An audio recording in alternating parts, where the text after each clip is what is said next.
En 1876, un archéologue britannique du nom de George Smith était en train de répertorier des fragments d'argile dans les sous-sols du British Museum lorsqu'il fit une découverte qui le poussa à ôter son manteau et à courir dans la pièce en criant. La tablette qu'il tenait entre ses mains, brisée et à peine lisible, contenait un passage qui serait plus tard identifié comme plus ancien que la Bible, plus ancien que les pyramides, et qui, selon certains chercheurs, prouverait que toutes les grandes religions de la Terre se souviennent du même événement catastrophique. Cette tablette est aujourd'hui connue sous le nom de tablette 63 de l'Enuma Anu Enlil. Et enfoui dans son écriture cunéiforme se trouve un compte rendu astronomique détaillé qui décrit Saturne non pas comme la lointaine géante gazeuse que nous connaissons aujourd'hui, mais comme quelque chose de complètement différent. Quelque chose qui dominait le ciel antique. Quelque chose que de multiples civilisations à travers la planète vénéraient sous des noms différents, mais avec des rituels étrangement identiques. Les Romains l'appelaient Saturne. Les Grecs l'appelaient Chronos. Les Égyptiens l'appelaient Horus. Les Sumériens l'appelaient Ninurta. Mais d'après cette tablette et des dizaines de textes corroborants qui ont été traduits discrètement au cours du siècle dernier, ils décrivaient tous le même objet. Et ce n'était pas une planète située à 886 millions de miles. Il était proche, visible de jour. Et il les terrifiait. Voici l'histoire de ce qu'était autrefois Saturne, des raisons pour lesquelles elle revêtait une telle importance pour les cultures anciennes, et de ce que les archives sumériennes racontent de son sort. La tablette en question fait partie d'une série plus vaste de textes astronomiques, connus sous le nom d'Enuma Anu Enlil, ce qui se traduit par « Quand les dieux Anu et Enlil ». La collection complète s'étend sur plus de 70 tablettes et représente la plus ancienne tentative connue par les humains d'enregistrer systématiquement les événements célestes. La plupart de ces tablettes traitent de sujets banals: prédiction d'éclipses lunaires, cycle de Vénus, calcul de solstice. Mais la tablette 63 est différente. Elle contient ce que les chercheurs appellent le problème de Saturne, un passage qui intrigue les assyriologues depuis plus d'un siècle, car il décrit la position, la luminosité et le comportement de Saturne d'une manière qui est astronomiquement impossible pour la Saturne que nous observons aujourd'hui. La tablette a été découverte parmi des milliers de fragments mis au jour dans la bibliothèque d'Assurbanipal à Ninive, dans l'Irak actuel. Lorsque les archéologues ont commencé à reconstituer ces tablettes à la fin du XIXe siècle, ils ont supposé que la plupart d'entre elles étaient des textes religieux, des prières, des rituels, des récits mythologiques sans fondement dans la réalité. Ils avaient tort. Ce qu'ils ont découvert à la place, c'était la base de données astronomiques la plus sophistiquée du monde antique. Des catalogues d'étoiles qui suivaient les mouvements célestes avec une précision qui ne serait égalée en Europe qu'à la Renaissance. Des prévisions d'éclipses précises à quelques heures près. Des calculs de périodes planétaires qui ne s'écartaient des mesures modernes que de moins d'1%. Ce n'étaient pas des peuples primitifs inventant des histoires, c'étaient des scientifiques. Et la tablette 63 était leur tentative de consigner par écrit quelque chose qu'ils avaient observé directement. Voici ce qu'elle dit, traduit de l'acadien original. Lorsque l'étoile de Ninurta se tiendra à la place du soleil au zénith et que la lumière du jour ne l'atténuera pas, le roi mourra et le pays sera plongé dans le chaos. Or, pour quiconque ayant ne serait-ce qu'une connaissance élémentaire de l'astronomie, cela devrait être impossible. Saturne est actuellement un objet de 6e magnitude. On peut l'observer à l'œil nu par une nuit claire, mais elle est faible. On ne peut certainement pas la voir pendant la journée, et elle ne se trouve absolument pas à la position du soleil, ce qui impliquerait qu'elle soit proche de la position du soleil dans le ciel tout en restant visible. Mais c'est exactement ce qu'affirme la tablette. Et elle n'est pas la seule. Le poète grec Hésiode, qui écrivait vers 700 avant J.C., décrit Chronos comme régnant à une âge d'or où le ciel lui-même avait un aspect différent. Il ne dit pas que Chronos était une planète lointaine. Il le décrit comme une présence, une force régnante dans les cieux qui fut plus tard renversée. Dans sa théogonie, il raconte comment Chronos fut finalement renversé par Zeus et emprisonné dans le Tartare, le gouffre le plus profond des enfers. Mais avant cette chute, Chronos régnait depuis les cieux, visible et présent. Les textes des pyramides égyptiens, qui sont encore antérieurs aux archives sumériennes, désignent Horus comme « l'œil dans le ciel » qui veille sur le royaume des morts. Il ne s'agit pas d'une métaphore, mais d'un objet réel et visible associé à la position de l'étoile polaire. Les Égyptiens ont construit toute leur cosmologie autour de ce concept. L'âme du pharaon s'élevait après la mort pour rejoindre Horus parmi les étoiles circumpolaires, ces étoiles qui ne se couchent jamais, ces veilleurs éternels. Les Védas hindous décrivent Shani, leur nom pour Saturne, comme une divinité qui, autrefois, était suspendu immobile dans le ciel nordique et qui fut plus tard précipité vers le bas. Le Rig Veda contient des hymnes qui évoquent une époque où le pilier du ciel se tenait ferme et où le feu divin brûlait sans combustible. Ce ne sont pas là des fioritures poétiques, ce sont des descriptions d'un phénomène observé. Des cultures différentes, des langues différentes, des époques différentes, des cadres mythologiques différents, mais le même récit fondamental. Et avant d'aller plus loin, je dois marquer une pause, car ce que je m'apprête à vous raconter prend une tournure nettement plus sombre. Et j'ai réalisé, il y a quelque temps, qu'une partie de ces éléments ne pouvait être pleinement expliquée dans un format vidéo. Le décodage complet des 12 codes, les numéros des tablettes, les passages traduits, la date astronomique qu'ils précisaient au degré près, j'ai tout consigné dans un document écrit. Vous trouverez le lien ci-dessous et le code QR s'affiche sur votre écran. Continuons maintenant. Saturne se trouvait autrefois ailleurs, et elle avait alors un aspect très différent. Le premier à avoir proposé une explication scientifique à ce phénomène fut Immanuel Velikovsky, un psychiatre controversé et chercheur indépendant, qui publia fois Worlds in Collision, fois en 1950. Velikovsky affirmait que, de mémoire d'homme, Saturne n'était pas une géante gazeuse lointaine, mais une naine brune, qui venait d'être capturée par notre système solaire et qui rayonnait encore de chaleur et de lumière. Cette théorie lui a coûté sa carrière universitaire. Ses livres ont été retirés des rayons. Ses conférences ont donné lieu à des manifestations. Carl Sagan l'a personnellement affronté à la télévision et a qualifié ses idées de « manifestement fausses ». L'establishment scientifique s'est mobilisé contre lui d'une manière rare, même dans les débats universitaires. Les éditeurs qui publiaient ses ouvrages ont été menacés de boycott. Les universités qui l'invitaient à prendre la parole ont subi des pressions de la part de leurs donateurs. Mais voici le problème.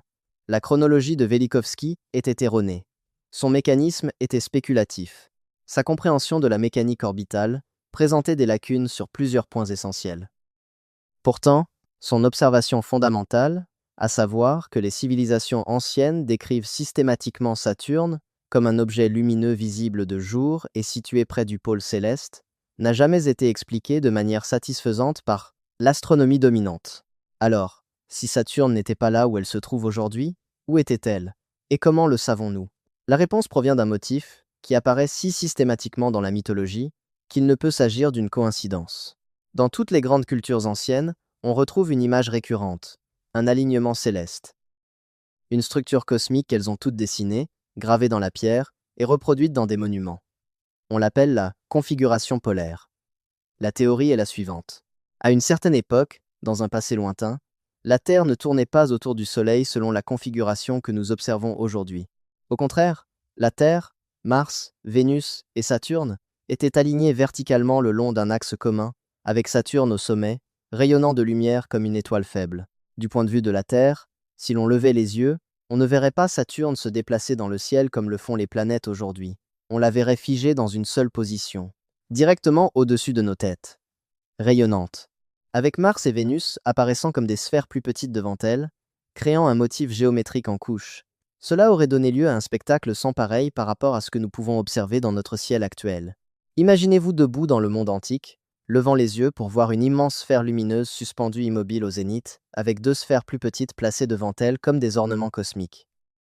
Cette configuration ne bougerait pas par rapport aux étoiles qui l'entourent. Elle resterait simplement suspendue là, jour et nuit, telle une présence éternelle.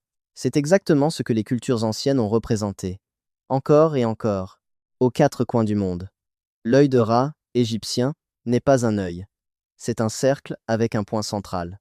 Saturne, avec des cercles plus petits devant, Mars et Vénus. Ce symbole hiéroglyphique apparaît des milliers de fois dans les textes égyptiens et les peintures funéraires, toujours sous la même forme stylisée.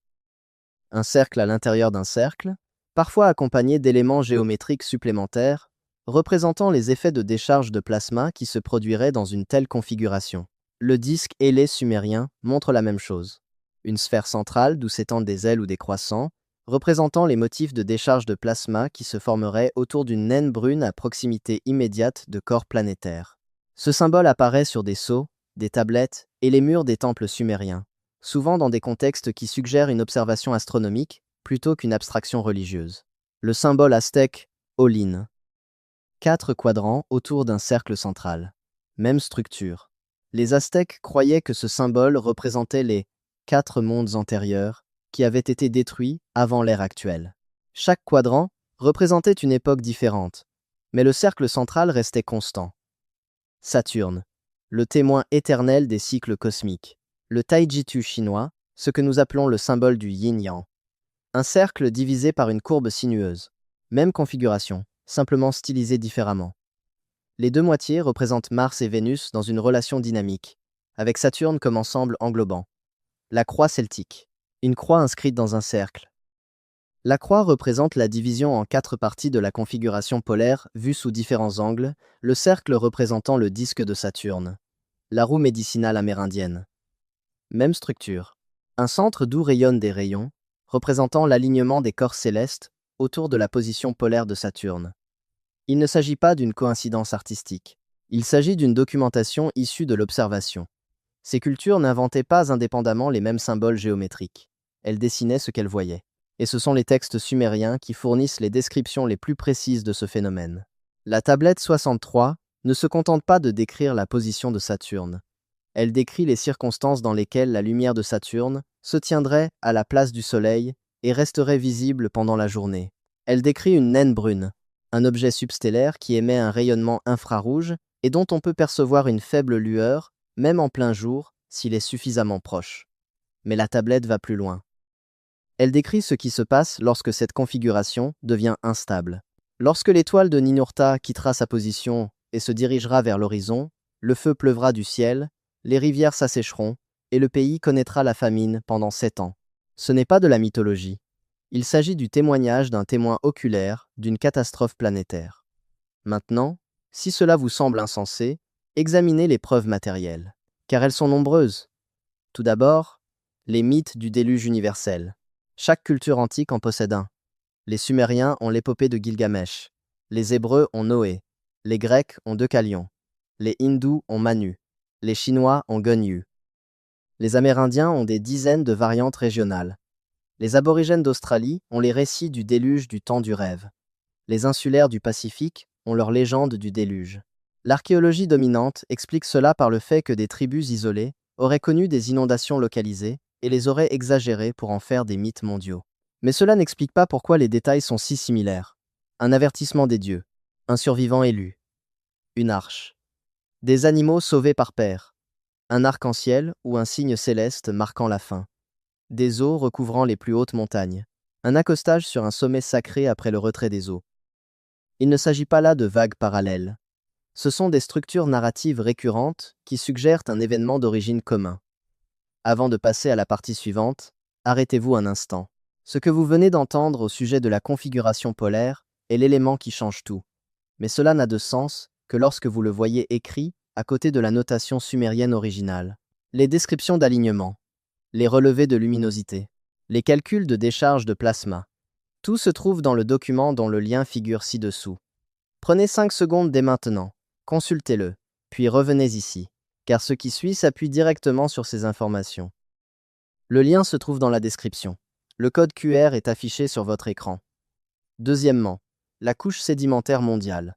Les géologues ont identifié une couche distincte de dépôts sédimentaires sur plusieurs continents, datant approximativement de la même période, il y a environ 10 000 à 12 000 ans.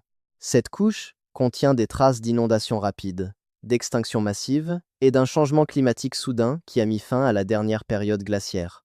La couche dite « limite du Younger-Dryas » présente des indices compatibles avec des inondations catastrophiques et d'éventuels impacts extraterrestres. Troisièmement, les structures mégalithiques. Göbekli Tepe en Turquie, Sacsayhuaman au Pérou, le Sphinx en Égypte, Nan Madol en Micronésie. Ces structures sont antérieures à toute civilisation connue, sont alignées selon des repères astronomiques et, dans de nombreux cas, représentent les mêmes symboles célestes dont nous avons parlé. Elles ne sont pas le fruit du hasard. Elles marquent quelque chose. Elles commémorent quelque chose. Göbekli Tepe, daté de 9600 avant notre ère, présente d'imposants piliers de pierre gravés de symboles qui correspondent presque exactement à la géométrie de la configuration polaire. Et quatrièmement, les anomalies astronomiques. L'inclinaison de l'axe de Saturne est de 26,7 degrés. C'est exceptionnellement élevé pour une planète de cette taille, et cela suggère une interaction violente dans le passé. Son système d'anneaux est géologiquement jeune, peut être âgé de quelques millions d'années seulement, ce qui n'a aucun sens si Saturne se trouve sur son orbite actuelle depuis 4-6 milliards d'années. Et son champ magnétique est parfaitement aligné avec son axe de rotation, ce qui est statistiquement bizarre et suggère un réalignement magnétique récent, peut être au cours des derniers milliers d'années. Il s'est passé quelque chose à Saturne, quelque chose de récent à l'échelle cosmique. Alors, que dit la tablette sur ce qui s'est réellement passé? Quel événement a poussé Saturne à tomber de sa position? La réponse se trouve dans un passage que la plupart des traductions passent sous silence, car il semble trop mythologique pour être pris au sérieux. Mais lorsqu'on le lit en le replaçant dans le contexte des données astronomiques, il décrit un événement d'éjection planétaire. Voici le passage.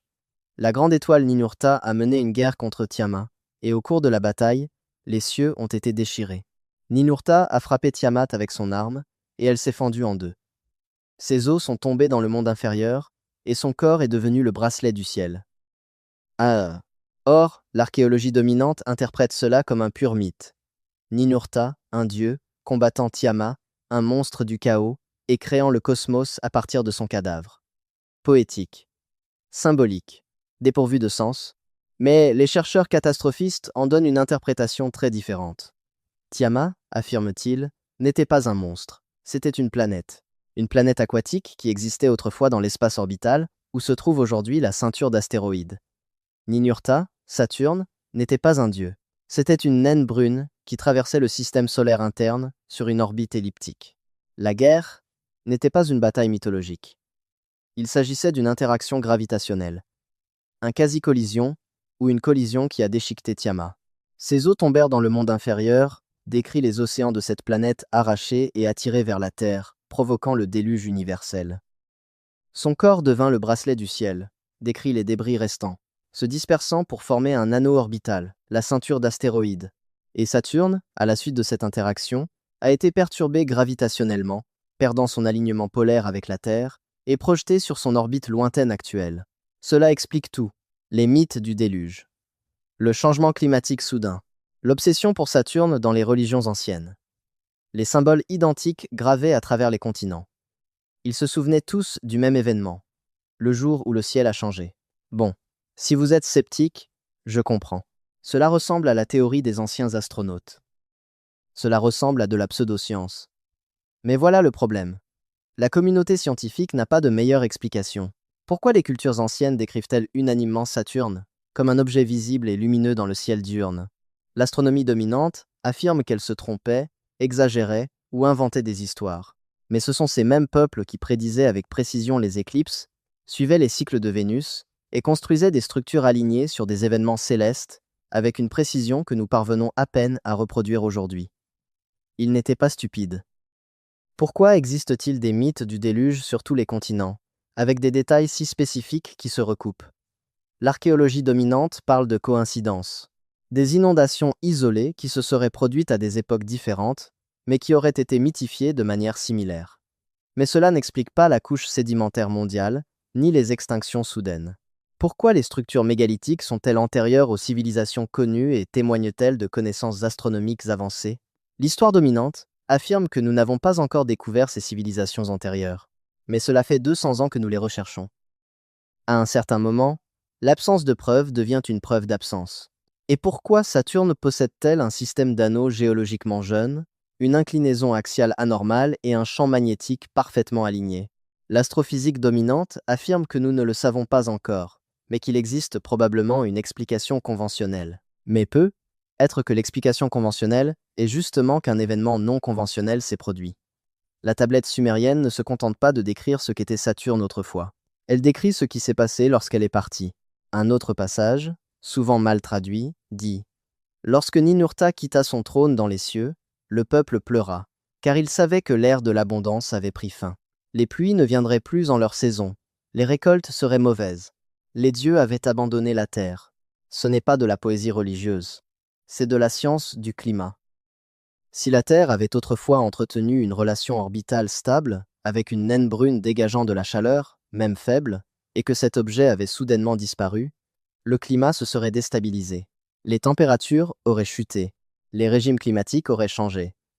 Les systèmes agricoles qui reposaient sur des cycles saisonniers prévisibles se seraient effondrés. C'est ce que décrivent les mythes de l'âge d'or, pas une utopie. Un régime climatique différent. Un régime qui a pris fin brusquement. Et les survivants, traumatisés par cet événement, ont érigé des monuments pour s'en souvenir. Ils ont codé les données astronomiques dans leurs mythes. Ils vénéraient Saturne parce que Saturne avait autrefois été leur soleil. Pas le soleil, un second soleil, un soleil plus faible, mais qui avait été suffisamment proche pour avoir une importance. Et quand il est parti, ils l'ont pleuré. La question que personne ne veut poser est la suivante. Pourrait-il revenir ? Car si Saturne a été projeté sur son orbite actuelle par une interaction gravitationnelle, et si cette interaction s'inscrivait dans une dynamique orbitale plus large impliquant d'autres corps du système solaire, alors l'orbite de Saturne pourrait ne pas être aussi stable qu'on le pense. Il existe une théorie, avancée par quelques astrophysiciens marginaux, selon laquelle l'orbite de Saturne continuerait de se décomposer, lentement, de manière imperceptible, mais mesurable. Si cela est vrai, alors au fil de milliers d'années, Saturne pourrait progressivement s'enfoncer en spirale vers l'intérieur, traverser à nouveau le système solaire interne et provoquer un autre réalignement catastrophique. Les Sumériens semblaient considérer ce phénomène comme cyclique. Leur liste de rois, qui répertorie des souverains ayant prétendument régné pendant des milliers d'années, sont souvent interprétés comme des registres générationnels, couvrant plusieurs cycles catastrophiques. Le Grand Déluge n'était pas le premier événement. Il s'agissait d'un événement parmi d'autres. Et si ce schéma se confirme, ce ne sera pas le dernier. Cela signifie-t-il, pour autant, que nous sommes condamnés ? Cela signifie-t-il que Saturne va s'abattre demain sur le système solaire interne ? Non. La mécanique orbitale ne permet pas d'envisager une telle échelle de temps. Si ce phénomène se produit, c'est à l'échelle des millénaires, et non des années. Mais voici ce qui est intéressant. Les anciens semblaient croire que ces événements étaient prévisibles, qu'il existait des signes, des repères astronomiques indiquant quand le cycle recommençait. La tablette 63 énumère 12 de ces repères. Des alignements planétaires spécifiques, des positions lunaires, des schémas d'activité solaire, ainsi que l'apparition de comètes dans certaines régions du ciel. La plupart de ces repères sont trop vagues ou trop altérés par les dommages subis par la tablette pour pouvoir être décodés de manière fiable. Mais 3 d'entre eux sont clairs. Et selon certains chercheurs qui ont suivi ce sujet, 2 de ces 3 repères se sont déjà produits au cours de la dernière décennie. Le troisième concerne un alignement spécifique entre Saturne, Jupiter et Mars qui se produit une fois tous les 800 ans. Il est prévu pour 2029. Je ne dis pas pour autant que le ciel va nous tomber sur la tête en 2029. Je ne dis pas que Saturne va soudainement devenir visible de jour et que tout va s'effondrer. Ce que je dis, c'est que les Sumériens, qui ont documenté avec précision les événements célestes pendant des milliers d'années, pensaient que ces alignements avaient une importance. Ils pensaient qu'ils marquaient des périodes de transition, des moments où l'ordre cosmique était vulnérable aux perturbations. Et peu, être, juste peu, être, savait-il quelque chose que nous avons oublié ? Car voici la dernière pièce du puzzle, celle qui relie tout le reste. En 1989, la sonde Voyager 2 de la NASA a survolé Neptune et a capturé une image qui n'a pas été rendue publique pendant plus d'une décennie. Lorsqu'elle l'a enfin été, elle a révélé quelque chose d'inattendu. Neptune possède un système de tempête appelé la Grande Tache Sombre. Il est similaire à la Grande Tache Rouge de Jupiter, mais bien plus grand et bien plus étrange. Et sur les images de Voyager 2, ce système orageux émettait un signal radio, pas un bruit aléatoire. Un signal structuré, un motif répétitif. L'explication officielle de la NASA est qu'il s'agit d'un phénomène magnétosphérique naturel, simplement du plasma interagissant avec le champ magnétique de Neptune d'une manière qui produit par hasard une émission radio rythmée. Mais certains chercheurs ont remarqué autre chose. La fréquence du signal, une fois convertie en forme d'onde audio, correspond à la fréquence décrite dans les textes astronomiques sumériens comme étant la voix de Ninurta. Je ne dis pas que Neptune est Saturne. Je ne dis pas non plus que les Sumériens disposaient de radiotélescopes. Ce que je dis, c'est que les anciens prêtaient attention à des choses auxquelles nous ne prêtons plus attention aujourd'hui. Ils écoutaient le ciel, ils observaient les schémas, et ils ont codé ce qu'ils avaient appris dans des tablettes, des mythes et des monuments, car ils pensaient que c'était important. Et c'est peu être le cas. La tablette sumérienne, à l'origine de toute cette enquête, se trouve toujours au British Museum, rangée dans les archives d'un sous-sol, largement ignorée par le monde universitaire traditionnel. Mais elle est bien là, tout comme les autres. 70 tablettes décrivant des événements célestes qui ne correspondent pas à la configuration actuelle de notre système solaire. 70 tablettes suggérant que le ciel que nous voyons aujourd'hui n'est pas celui que voyaient nos ancêtres. Et s'ils avaient raison, si Saturne était vraiment autre chose, si la configuration polaire existait bel et bien, alors tout ce que nous pensons savoir de l'histoire ancienne est faux. Ce n'étaient pas des primitifs adorant des dieux imaginaires. C'étaient des survivants qui documentaient un événement réel. Un événement si catastrophique qu'il a remodelé le système solaire, inondé la planète et détruit toute civilisation qui existait auparavant. Et ils nous ont laissé des preuves. C'est simplement que nous avons cessé de les lire. Voici donc ce que je voudrais que vous reteniez de tout cela. Non pas que vous deviez croire tout ce que je viens de vous dire. Non pas que vous deviez accepter le modèle catastrophiste comme un fait avéré, mais que vous devriez vous poser la question. Pourquoi les cultures anciennes, séparées par des océans et des millénaires, racontent-elles toute la même histoire à propos de Saturne? Pourquoi représentent-elles toutes les mêmes symboles géométriques? Pourquoi décrivent-elles toutes le même événement céleste? C'est peu être une coïncidence. C'est peu être l'inconscient collectif de Carl Jung, un archétype psychologique profond que les humains inventent indépendamment les uns des autres. Ou peu être, observaient-ils tous la même chose? Et peut être que, si nous prêtions davantage attention à ce qu'elles ont consigné, nous réaliserions que le ciel n'est pas aussi stable que nous le pensons, que les schémas ont leur importance. L'ère de Saturne est révolue, pour l'instant, mais les Sumériens croyaient aux cycles, et les cycles reviennent toujours. La question n'est pas de savoir si, la question est de savoir quand.